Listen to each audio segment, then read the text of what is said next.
The unexpected encounter. In the quiet void of deep space, the human exploration vessel Odyssey drifted silently among the stars.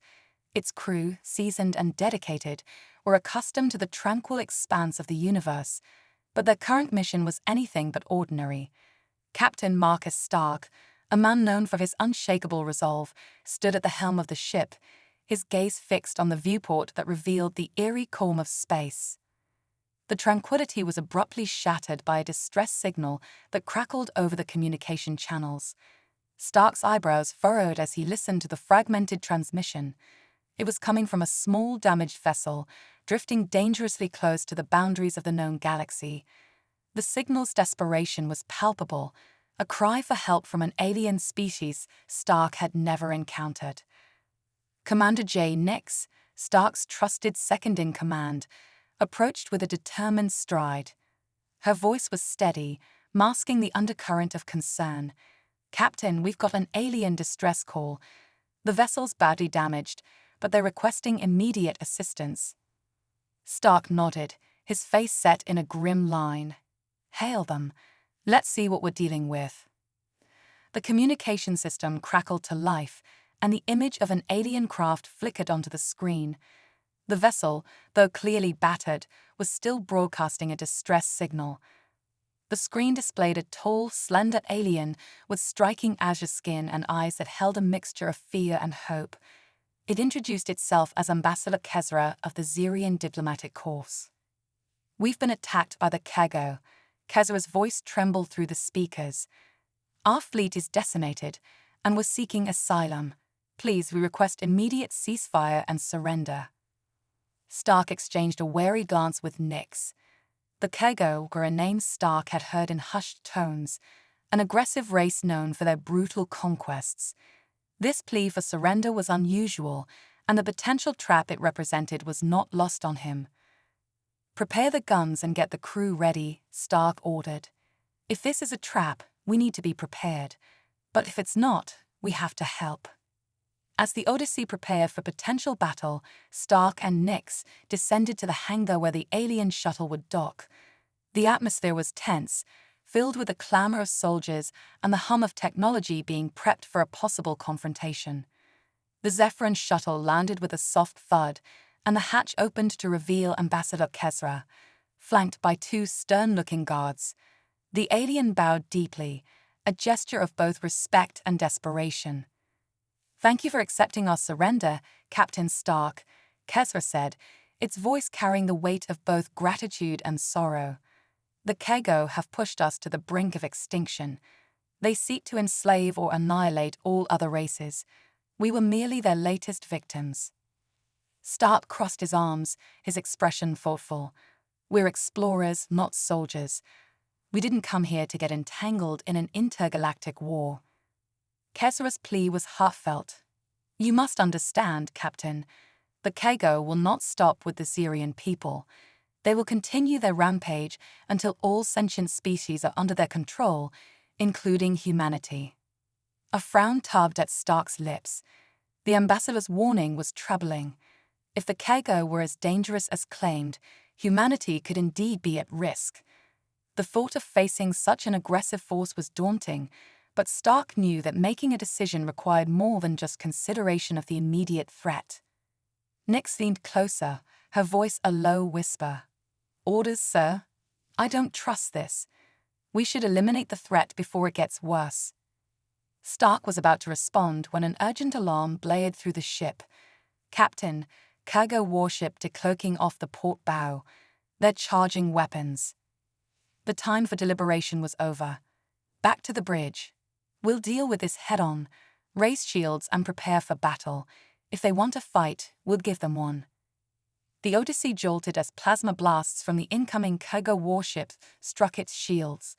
The crew sprang into action, their movements a coordinated ballet of urgency and precision. Stark, gripping the arms of his chair, watched as the ship's advanced defenses absorbed the impacts. "Lock rail cannons on that warship and fire at will," Stark commanded. "We need to disable their weapons and fast." The Odyssey shuddered under the force of its own cannons. and the cargo vessel's shields flared as they took the full brunt of the attack. Stark allowed himself a grim smile as the enemy ship's forward batteries went dark. "Prepare a boarding party," Stark ordered. "I want prisoners, not corpses. We need to understand what we're up against." As the Marines geared up for the boarding operation, Stark turned to Kezra, who had remained on the bridge throughout the battle. "Looks like we're in this fight now, whether we like it or not. I hope you're happy." Kezra's eyes were filled with regret. "I am truly sorry, Captain. It was never my intention to drag you into this, but you must realize the gravity of the situation." Stark's mind raced as he prepared for the next steps. Earth was now directly involved in a conflict that could threaten its very existence. The battle had only just begun, and the true scale of the challenge ahead was yet to be revealed. The price of survival. With the cargo warship incapacitated, the Odyssey crew faced a new set of challenges. The boarding party, led by Sergeant Harris, made their way through the darkened corridors of the enemy vessel. The once pristine corridors were now littered with debris and the remains of the cargo crew. "Stay sharp," Harris instructed his team. "We don't know what other surprises these bastards have in store." The Marines advanced cautiously, their weapons ready. As they moved deeper into the ship, they encountered little resistance. The cargo crew, once formidable warriors, had been decimated in the initial assault. The few survivors were either injured or hiding. The team soon reached the command center, where they found the cargo captain, Vorak, and his lieutenants. Vorak was a towering figure with mottled green skin and eyes that glowed with a malevolent light. He glared at Stark through the force field, his expression a mixture of anger and contempt. "You have made a grave mistake, human," Vorak growled. "The cargo empire does not tolerate interference, especially from insignificant races like yours." Stark's eyes narrowed. "From where I'm standing, it looks like we've handed you a pretty significant defeat. Maybe it's time you reconsidered your strategy." Vorak's laughter was harsh and grating. "You think a single victory means anything? We have been observing your kind for decades. We know you are nothing but weaklings too afraid to seize power, but we see your potential. Left unchecked, you could become a threat to our supremacy." Stark felt a chill at Vorak's words. The cargo had been monitoring humanity, studying them. It was a disturbing revelation. "So, this is about us, isn't it? You're afraid we might stand up to you." Vorak's eyes narrowed. "By aligning yourselves with the Zirian, you have sealed your fate. The cargo will not rest until every human is wiped from existence. Your Earth will burn, and your species will be nothing more than a footnote in history." Stark's anger surged. He wanted to lash out, but he controlled himself. Vorak was trying to provoke him, to get a reaction. Instead, Stark responded with cold resolve. "We'll see about that. Enjoy your new accommodations. The food's terrible, but the view is lovely. Stars for light years." With that, Stark turned and left the brig, his mind racing.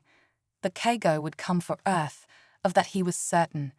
The Odyssey had fired the first shots in a galactic war that humanity had never sought but was now deeply entangled in. Back on Earth, the news was chaotic. The broadcast of the space battle filled screens worldwide, and citizens were gripped by fear and confusion. Pundits and politicians debated fiercely, while ordinary people struggled to process the implications of the conflict.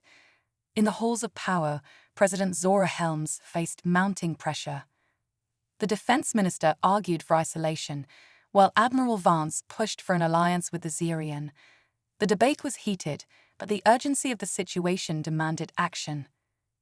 "The cargo are coming," Vance argued. "We need to form an alliance with the Zirian. Their technology and knowledge could be our best chance to defend Earth." Carver's skepticism was clear. "And what if they're already on the brink? We need to focus on our own defenses, not risk our future on a losing side." Helms took a deep breath, her decision weighing heavily. The Odyssey had thrust humanity into a galactic struggle, and preparing for the worst was now imperative. As the council dissolved into discord, she knew that the coming days would shape humanity's future in ways they had never imagined. A call to arms. The immediate aftermath of the battle left the Odyssey's crew weary but resolute. Captain Stark, with Commander Nix and Sergeant Harris by his side, began the meticulous process of analyzing the captured cargo vessel. Their objective was clear: gather as much intelligence as possible about the cargo and their plans. In the ship's command center, Stark reviewed the data retrieved from the cargo warship's computers. The information was complex and heavily encrypted, but the crew's skilled technicians worked tirelessly to decrypt it. The results were alarming. The cargo empire had been preparing for a full-scale invasion, and their plans extended far beyond the immediate conflict with the Xerians. "Captain, you need to see this," Nix said, her voice tense. She handed Stark a datapad with a series of images and intercepted communications. "These are the cargo's strategic maps and their next targets. They're not just focused on the Xerians. They've planned a series of coordinated strikes against several other species, including Earth."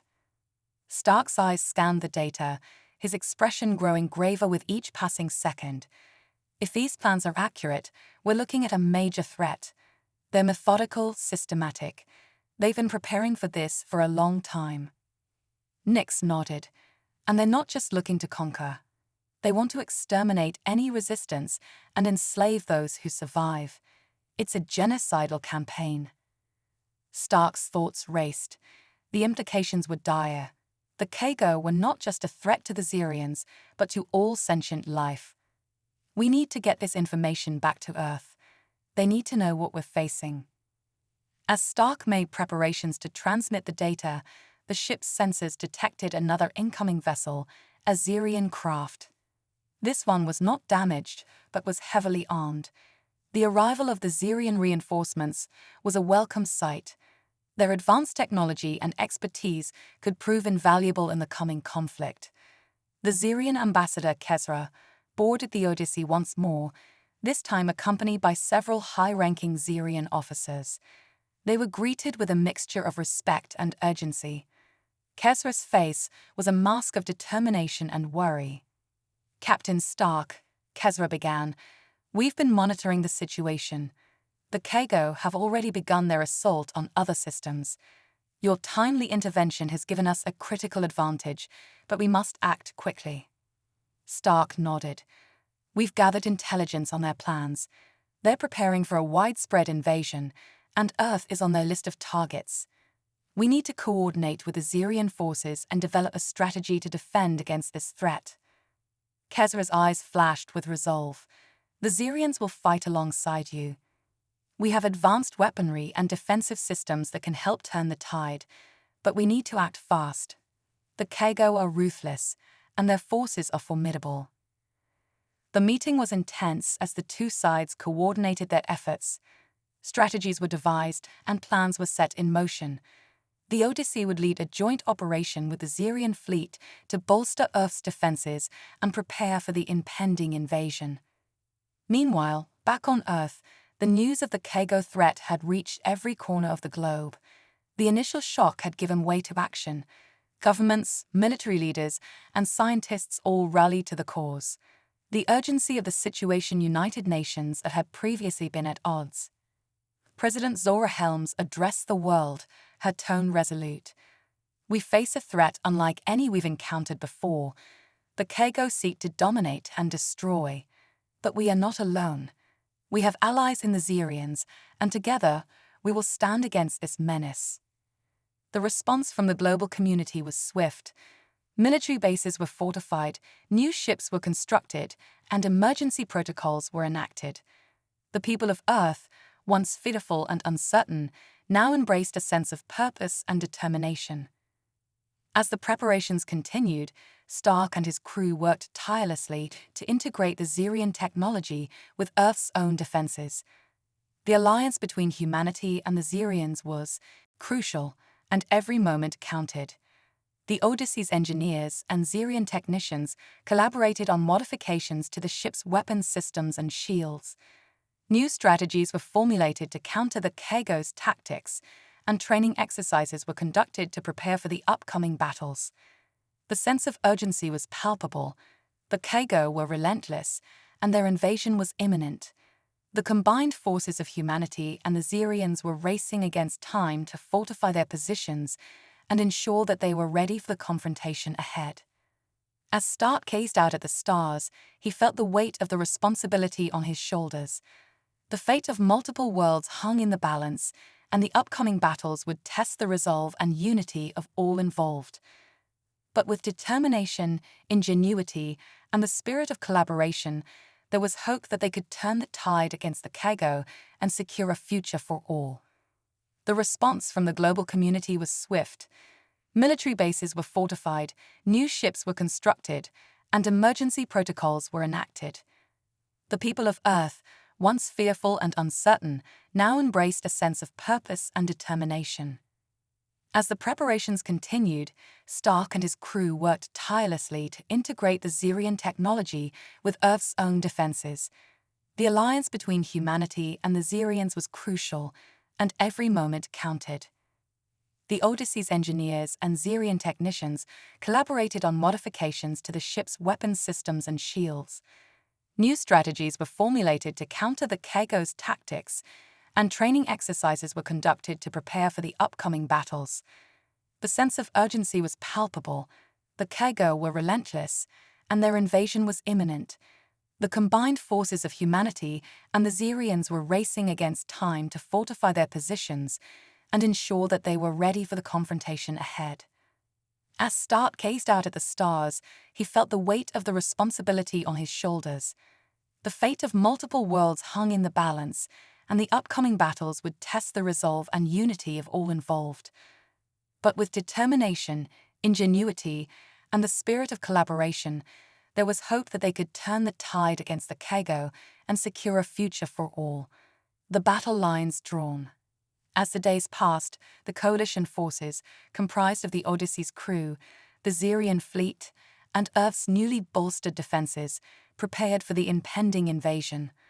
The combined might of humanity and the Xerians formed a formidable alliance, but the scale of the Kago threat loomed large. In the command center of the Odyssey, Stark, Nyx, and Kezra studied the latest intelligence reports. The Kago forces had begun their assault on multiple fronts, and the situation was growing increasingly dire. The coalition needed to act swiftly to prevent further devastation.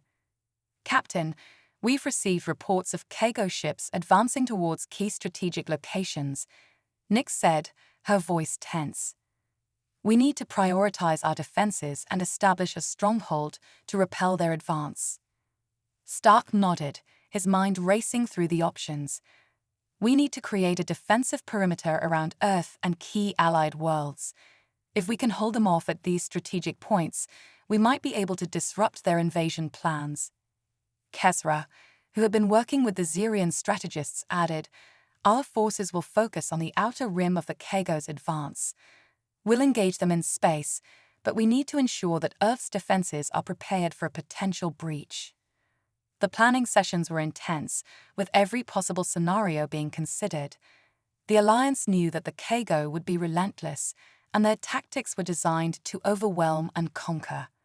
The key was to stay ahead of their moves and adapt quickly. The Xerian fleet, with its advanced technology, was crucial in this effort. Their ships were equipped with state-of-the-art weaponry and defensive systems that would provide a significant advantage in the battles to come. The combined forces of the Odyssey and the Xerian fleet would act as the vanguard of the defense, engaging the Kago forces in key battles. As the coalition forces readied themselves, the first waves of the Kago invasion began to materialize. Massive warships, their hulls dark and foreboding, emerged from the depths of space, accompanied by smaller attack crafts that swarmed like locusts. The battles were fierce and unrelenting. The Odyssey and its allies fought valiantly, their weapons blazing against the encroaching Kago. The advanced weaponry of the Xerians proved effective, but the Kago were determined and adapted quickly, launching counterattacks and probing for weaknesses. In the midst of the chaos, President Helms continued to address the public, her words a source of strength and reassurance. We face a grave threat, but we stand united. Our allies, Assyrians, have joined us in this fight. Together, we will defend our homes and our future." As the battles continued, Stark's thoughts were never far from Earth. The fate of his home planet and its people weighed heavily on him. He knew that the fight against the Kago was not just a military struggle, but a battle for survival. The coalition forces remained resolute, determined to hold back the Kago and protect the worlds they had sworn to defend. Each battle, each skirmish, brought them closer to the ultimate confrontation with the Kago Empire. Stark and his crew, along with their Xerian allies, pressed on with unwavering determination. The battles would continue, and the struggle against the Kago was far from over. But with courage, unity, and the strength of their combined forces, they would fight on and strive for victory in the face of overwhelming odds. The turning tide. The battle raged across the cosmos, with the coalition forces, Earth's military, the Odyssey, and the Xerian fleet, holding their ground against the relentless Kago onslaught. The initial defense strategies had successfully delayed the Kago, but the true test lay ahead as the invaders pressed forward with renewed vigor. In the Odyssey's command center, Stark and Nyx analyzed the latest intelligence reports. The Kago had begun employing new tactics, adapting quickly to the coalition's defenses. Their attacks were now more coordinated, and their forces seemed almost endless. "We need to change our approach," Stark said, his voice filled with determination. "The Kago are using their numbers to their advantage. We need to find a way to disrupt their command structure and break their momentum." Nyx nodded in agreement.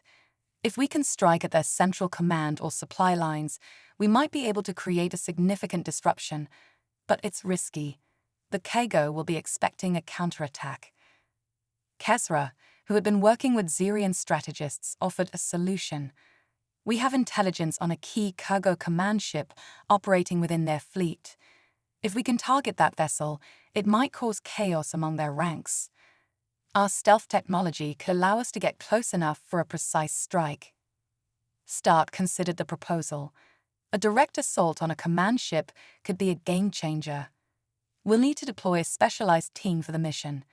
Nyx, prepare a squad of our best personnel and coordinate with the Xerians. We'll need their expertise to ensure the mission's success." The plan was set into motion.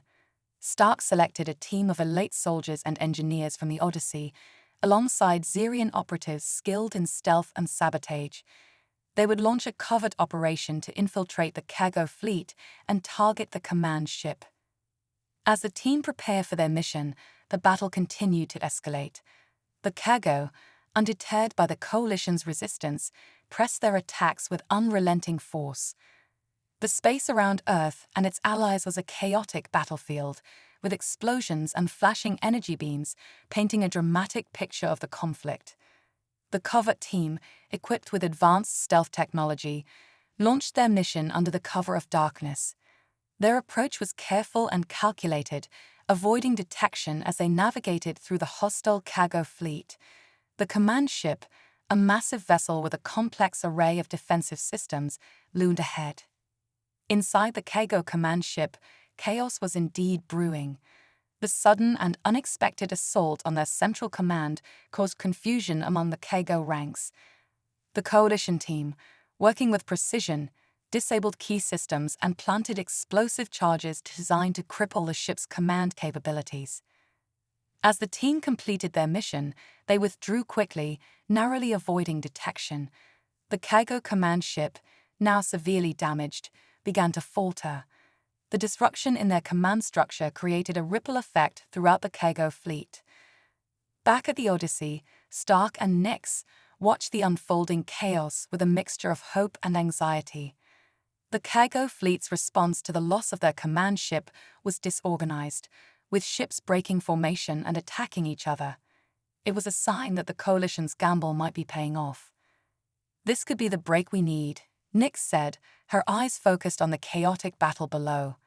"If we can capitalize on this disruption, we might be able to push them back." Stark nodded. "Let's press the advantage." Rally our forces and prepare for a full-scale offensive. We need to drive the cargo out of our sector and secure our positions. The coalition launched a coordinated counterattack, using the confusion among the cargo to their advantage. The Odyssey and its allies pressed forward, targeting the disorganized cargo ships and pushing them away from critical locations. The tide of battle began to shift. The cargo, reeling from the loss of their command ship and the mounting pressure from the coalition forces, started to retreat. The battle was far from over, but the coalition had managed to gain a crucial upper hand. As the fighting continued, Stark and his team regrouped to assess the situation. The mission had been a success, but the war was far from won. The cargo were a formidable enemy, and the coalition's forces would need to remain vigilant and prepare for further engagements. On Earth, the news of the coalition's success brought a renewed sense of hope. The initial shock of the cargo invasion had given way to a determined resolve to fight and defend. The global unity and support for the war effort was stronger than ever. President Helms addressed the world once more, her voice carrying a tone of optimism and determination. Today, we have witnessed a turning point in our struggle against the cargo. Our allies, Assyrians, and the bravery of our forces have shown that we can stand against this threat. But our fight is not over. We must remain united and prepared for the challenges ahead. As the coalition forces regrouped and planned their next moves, Stark reflected on the progress they had made. The fight against the cargo was far from over, but the recent victories had demonstrated the strength and resilience of their alliance. The battles ahead would be challenging, but with determination, ingenuity, and the unwavering spirit of their combined forces, there was hope that they could overcome the cargo threat and secure a future for all. The struggle continued, and the fate of many worlds hung in the balance, but the coalition's resolve was stronger than ever. The clash of titans. The battle lines had been redrawn, and the stakes were higher than ever. With the cargo command structure in disarray, the coalition forces seized the opportunity to advance. The Odyssey led the charge, pushing into the heart of the cargo's territory, intent on crippling their war efforts once and for all. Captain Stark stood on the bridge, overseeing the operation as the coalition fleet advanced. The space around them was filled with the flashes of energy weapons and the constant hum of engines powering their ships forward. The cargo, though disorganized, was still a formidable force, and the coalition had to remain sharp. Status report, Nix, Stark ordered, his eyes fixed on the tactical display. Nix, busy coordinating the fleet movements, glanced up from her console. "We're making progress, Captain. The cargo are putting up a fierce resistance, but our advantage from the command ship strike is holding. We're breaching their outer defenses and pushing towards their central base." Stark nodded. "Good. Keep up the pressure. We need to drive them back and secure their central command." The coalition's strategy was to leverage their newfound momentum and press into the cargo's central command area. The goal was not only to weaken the cargo's military capabilities, but also to force a decisive engagement that could end the conflict in their favor. As the coalition forces advanced, they encountered increasingly fierce resistance. The cargo, though rattled, fought back with renewed determination. The space battles were intense, with the cargo deploying their most advanced ships and weapons to halt the coalition's progress. On the ground, the coalition had also launched a series of strategic operations. Special forces teams, including Xerians and humans, were deployed to key locations on the cargo-controlled planets. Their mission was to disrupt supply lines, sabotage infrastructure, and gather intelligence on the cargo's operations. One such team, led by Lieutenant Ava Hernandez from the Odyssey and a Xerian operative named Axela, was tasked with infiltrating a cargo supply depot on a strategic planet. The operation was critical to cutting off the cargo's resources and further destabilizing their war effort. The team approached the depot under the cover of night, using advanced stealth technology to evade detection. They moved swiftly through the shadows, their path illuminated only by the occasional flash of distant explosions. The depot, a heavily fortified structure, loomed ahead, guarded by Kago sentinels and defensive systems. Drexler and Hernandez led the team as they navigated the complex security measures. With precise timing and coordination, they bypassed the guards and breached the depot's interior. Inside, they planted explosive charges designed to cripple the depot's operations and prevent the Kago from quickly repairing the damage. The mission was a success, but the team faced a tense escape as Kago reinforcements arrived. They managed to slip away before the depot's destruction triggered a series of massive explosions, creating a fiery spectacle that signaled the disruption of the Kago's supply lines. Back in space, the coalition forces continued their push. The Kago, now facing significant resource shortages and internal chaos, struggled to mount an effective defense. The pressure on their central base was mounting, and the coalition was closing in on their primary objective. As the coalition fleet approached the Kago central base, the scale of the impending battle became clear. The base was a massive installation, heavily fortified and protected by a formidable array of defenses. It was clear that the final confrontation would be intense and decisive. Stark, Nix, and Kezra reviewed the final assault plans, knowing that this operation could turn the tide of the war. The coalition's strategy was to launch a multi-pronged assault, hitting the base from multiple angles to overwhelm its defenses and create openings for their forces to penetrate. "We've reached the final stage," Stark said, his voice resolute. "This is the moment we've been preparing for. Our forces are ready, and we've gathered all the intelligence we need. We'll launch our attack and give it everything we've got." The assault began with a coordinated barrage of energy weapons and missiles. The coalition fleet unleashed its full firepower on the Kago central base, targeting key defensive systems and infrastructure. The base shook under the intensity of the assault, with explosions and energy bursts lighting up the space around it. As the initial barrage created openings in the base's defenses, the coalition forces pressed forward, deploying boarding teams and ground troops to secure strategic locations within the base. The Kago, though beleaguered, fought fiercely to defend their stronghold. The battle within the base was a fierce clash of wills. Coalition forces, fueled by their determination and the urgency of the moment, battled through Kago defenses. The Kago, though outnumbered and outmatched, fought with the desperation of a cornered beast. In the command center of the Kago base, the final confrontation unfolded. Stark and his team, including Nix and Kezra, faced off against the remaining Kago leaders. The tension was palpable as they confronted the Kago leaders, determined to end the conflict once and for all. As the battle reached its climax, the coalition forces managed to disable the base's central command and communications systems. The Kago, now effectively cut off from their command structure, was thrown into disarray. With the Kago base falling into chaos and the coalition forces pressing their advantage, the outcome of the battle seemed clear.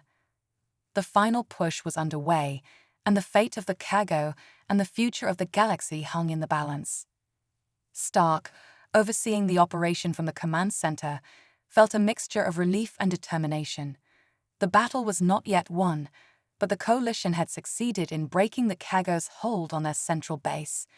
The fight would continue, but the tide had turned in favor of the coalition. As the coalition forces secured their victory, Stark and his team prepared for the next steps in their campaign. The war was far from over, but the recent successes had brought a glimmer of hope. The struggle for the galaxy's future continued, and the coalition's resolve remained unshaken. The dawn of a new era. The coalition forces had achieved what many had thought impossible.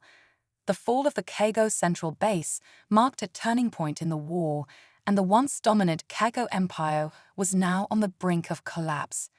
The galaxy watched as the coalition tightened its grip, pushing the Kago further into retreat. Captain Stark stood on the bridge of the Odyssey, the aftermath of the battle still visible on the viewscreen. The Kago base, now a wreck of twisted metal and scorched surfaces, was a testament to the fierce struggle that had taken place. Yet, Amid the debris, there was a sense of victory and a glimmer of hope for the future. Casualty report. Stark asked, his tone somber. Lieutenant Nix, who had barely left her station since the battle began, looked up from her console. Our forces took heavy losses, Captain. We've lost several ships, and many more are damaged. But the Kago suffered even greater losses. Their fleet is in disarray, and they've lost most of their command structure. Kezra, the Zirian ambassador, who had been instrumental in rallying the coalition, approached Stark. Her usual composed demeanor was softened by a rare smile. This victory will be felt across the galaxy. The Kago's stranglehold on countless worlds has been broken, but we must act swiftly to secure the peace. Stark nodded. Agreed. The Kago are on the run, but they're not finished yet. We need to consolidate our gains and prevent them from regrouping. The coalition leadership convened on the Odyssey to discuss the next steps. Representatives from the various species, including humans, Zirians, and others, gathered to plan the final phase of the war. The mood was a mix of cautious optimism and determination to see the conflict through to its end. Our intelligence reports indicate that the remaining Kago forces are retreating to their home systems, Nix reported, displaying a star map showing the Kago's remaining strongholds. They're likely regrouping and fortifying their defenses there. If we strike quickly, we can prevent them from mounting a counteroffensive. Admiral Trevellis, the Zirian military commander who had become one of the coalition's key strategists, spoke up. A direct assault on the Kago homeworlds will be difficult, but it's our best chance to end this war decisively. We'll need to coordinate our forces carefully and ensure that we have the resources to sustain the campaign. Kezra added, diplomacy will also play a role. The Kago's power is waning, but there are factions within their empire that may be willing to negotiate. If we can secure their surrender, we can avoid further bloodshed. The coalition's strategy was set. A combination of military pressure and diplomatic efforts would be used to bring the Kago to their knees. The final campaign would be one of precision and coordination, with the goal of ending the war without plunging the galaxy into further chaos. As the coalition fleet prepared for the final push, Stark and his crew took a moment to reflect on the journey that had brought them to this point. The battles, the losses, and the alliances forged in the heat of conflict had shaped them into a formidable force. But the war had also taken its toll, and there was a sense of weariness among the crew. In the quiet moments before the next operation, Stark found himself in the observation deck, staring out at the stars. The galaxy, once a place of wonder and exploration, had become a battlefield. But as he looked out at the distant suns, he felt a renewed sense of purpose. "We're almost there," Stark said to himself, his voice barely a whisper. "We're fighting for something bigger than ourselves, for a future where the galaxy can live in peace." The final campaign began with the coalition fleet advancing into Kago space. The Kago, now desperate and divided, put up a fierce resistance. Their home systems were heavily fortified, and the battles were intense. But the coalition's momentum was unstoppable, and the Kago's defenses began to crumble. As the coalition forces closed in on the Kago homeworld, the diplomatic efforts also bore fruit. Several Kago factions, recognizing the futility of further resistance, opened negotiations for a ceasefire. The coalition leaders, including Kezra and Admiral Trevellis, engaged in delicate talks to secure a peaceful resolution. The war reached its climax as the coalition fleet surrounded the Kago homeworld. The Kago leadership, now isolated and weakened, faced a stark choice: surrender or face annihilation. The coalition's show of strength, combined with the diplomatic pressure, left them with little option. On the surface of the Kago homeworld, the final negotiations took place. Stark, along with Kezra and other coalition representatives, met with the Kago leaders in a tense summit. The atmosphere was charged with the weight of history, as the fate of the galaxy hung in the balance. The Kago leader, a figure of once great power now diminished by the losses of the war, stood before the coalition delegation. There was a moment of silence before he spoke, his voice tinged with bitterness and resignation. "We have fought for our survival," the Kago leader said. "But now it seems the galaxy has turned against us. We are prepared to discuss terms of surrender." Kezra stepped forward, her tone firm but measured. "This war has brought much suffering to all our peoples. It is time to end it and build a future where we can coexist in peace. The coalition is prepared to offer fair terms, but you must agree to disarm and dismantle your war machine." The negotiations were intense, but the Kago, recognizing their position, ultimately agreed to the coalition's terms. The war that had ravaged the galaxy for so long was finally coming to an end. As the terms of the surrender were signed, there was a sense of relief among the coalition representatives. The conflict had been costly, but they had achieved their goal. The Kago Empire, once a symbol of oppression, was now a shadow of its former self. Back on the Odyssey, the crew celebrated the end of the war. There were cheers and tears as they embraced the prospect of peace. The galaxy, though scarred by the conflict, had a chance to heal and rebuild. Stark stood on the bridge, watching as the coalition fleet began its journey home. The war was over, but the work of securing the peace had just begun. The galaxy would need leaders, diplomats, and visionaries to guide it through the challenges ahead. As the Odyssey sailed through the stars, Stark felt a sense of pride in what they had accomplished. The coalition had triumphed, not just through force of arms, but through unity and a shared vision of a better future. The dawn of a new era was upon them, and the galaxy would never be the same. The coalition had shown that even in the darkest times, hope could prevail, and as the stars shone brightly in the vast expanse of space, there was a renewed sense of possibility for the future.